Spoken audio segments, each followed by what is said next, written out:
Neo skin face మీద ఉన్న చిన్న చిన్న స్కార్స్ ని తొలగించే Morpheus treatment is just phone call away. అధ్యక్ష, వాస్తవమైన అధ్యక్ష రుణమాఫీ వీరు ఎన్నికల సమయంలో ఏం చెప్పారు అధ్యక్ష? ఇప్పటిదాకా రుణాలు తెచ్చుకోవాలని ఉంటే కూడా అర్జెంటుగా ఓన్రి తెచ్చుకోమన్నారు అధ్యక్ష. తెచ్చుకోమంటే డిసెంబర్ 9 నాడు సంతకం పెడతాం, 2 లక్షల రుణాలు తెచ్చుకొని మేము మొదటి సంతకమే దాని మీద పెడతామని చెప్పి 2023 డిసెంబర్ 9 మొదటి సంతకం అన్నారు. ఏకకాలంలో రుణమాఫీ అన్నారు, ఒకటే పెన్ స్ట్రోక్ తో చేసేస్తా అన్నారు. కానీ అధ్యక్ష జరిగింది ఏంది అధ్యక్ష? ఈరోజు ఈ రాష్ట్రంలో ఎస్ఎల్బిసి వీరు ప్రభుత్వం రాగానే డిసెంబర్ 7 ఎస్ఎల్బిసి పెట్టారు, state level bankers committee meeting పెట్టారు.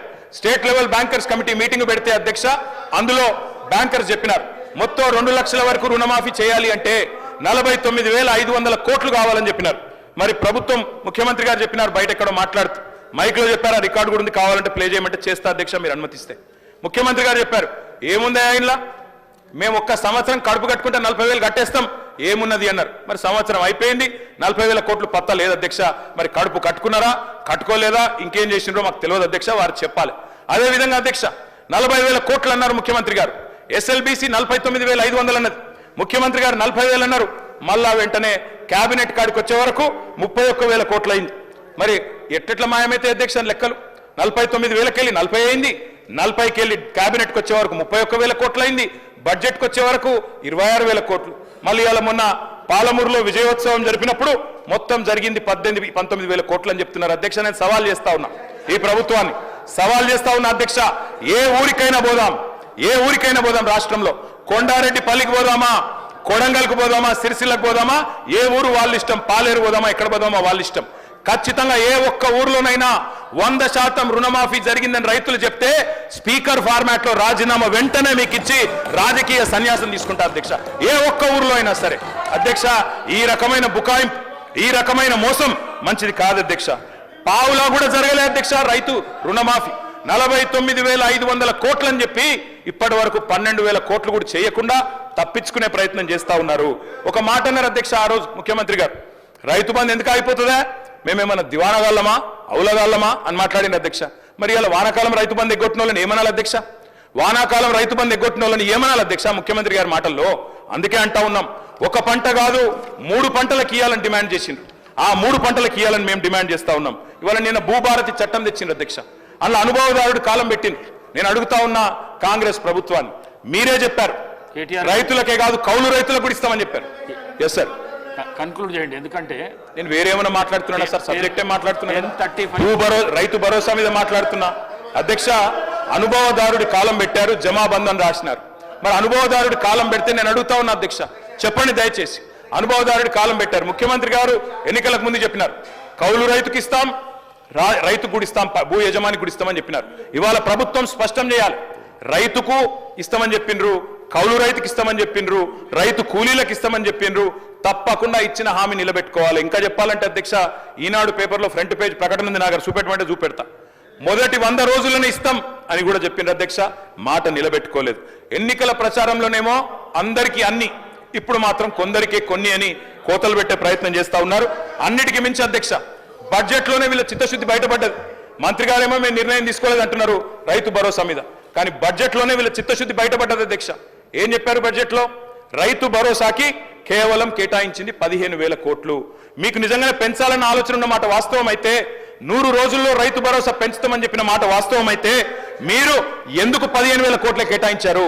ఎందుకు మీరు 23,000 కోట్లు ఏదైతే 7,500 రూపాయలు కావాలో ఎకరానికి ఎందుకు కేటాయించలేదు? 70 లక్షల మంది రైతన్నలకు మీరు 15,000 కాకుండా మరి 15,000 ఇవ్వాలి అంటే 23,000 కోట్ల రూపాయలు కావాలి, అది మీరు పెట్టలేదు అంటేనే మీ చిత్తశుద్ధి అర్థమైతా ఉన్నది. కోతలకు సిద్ధపడ్డ తర్వాతనే ఉపసంఘం వేసినారు, మంత్రివర్గ ఉపసంఘం. ఇవాళ మీరు టైం పాస్ చేస్తా ఉన్నారు, ఖచ్చితంగా చెప్తా ఉన్నా, కాలక్షేపం చేస్తున్నారు. మంత్రివర్గ ఉపసంఘాన్ని వేసి ఇయ్యదలుచుకోలేదు మీరు. వానాకాలం రైతు బంధు ఎగ్గొట్టినట్టే భవిష్యత్తులో కూడా రైతు బంధు ఎగ్గొట్టే చక్కర్లో మీరు ఉన్నారు.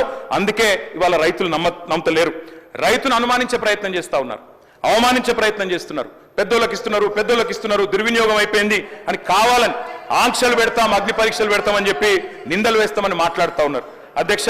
మరి మేనిఫెస్టోలో పెట్టినప్పుడు ఎందుకు చెప్పలేదు అధ్యక్ష ఇవన్నీ?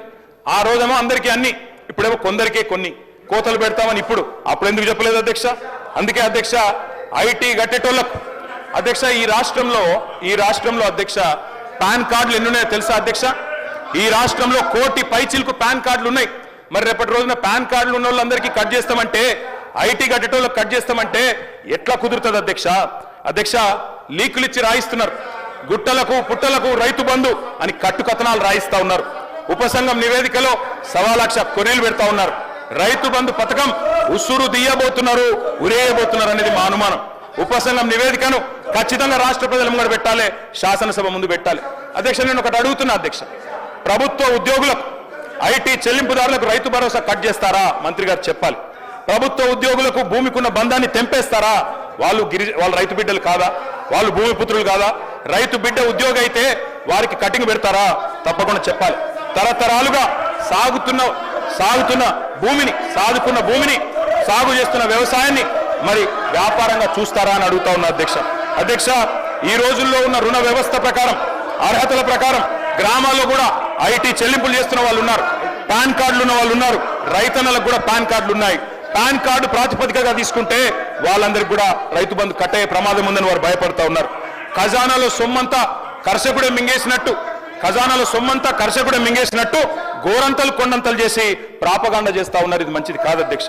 ఒక పక్కనేమో దేశంలో ఈ బీజేపీ అధ్యక్ష, దేశంలో 14.5 లక్షల కోట్ల పెద్ద పెద్ద బడా వ్యాపారవేత్తల అధ్యక్ష, వాళ్ళేమో మొత్తం సొమ్ములు ఎగవేసి బ్యాంకులను లూటీ చేసి పారిపోతారు అధ్యక్ష. వాళ్ళని పట్టుకునేటోడు లేడు, అడిగేటోడు లేడు. కానీ రైతు కాడికి వచ్చే వరకు రైతులు మొత్తం ఖజానా మింగేసినట్టు, వాళ్ళ వల్లనే ఖజానా దివాలా తీసినట్టు ఇలా మాట్లాడుతూ ఉన్నారు అధ్యక్ష. సుమన్ టీవీలో మీ పర్సనల్ అండ్ బిజినెస్ ప్రమోషన్స్ కోసం కింది నెంబర్కి కాంటాక్ట్ చేయండి.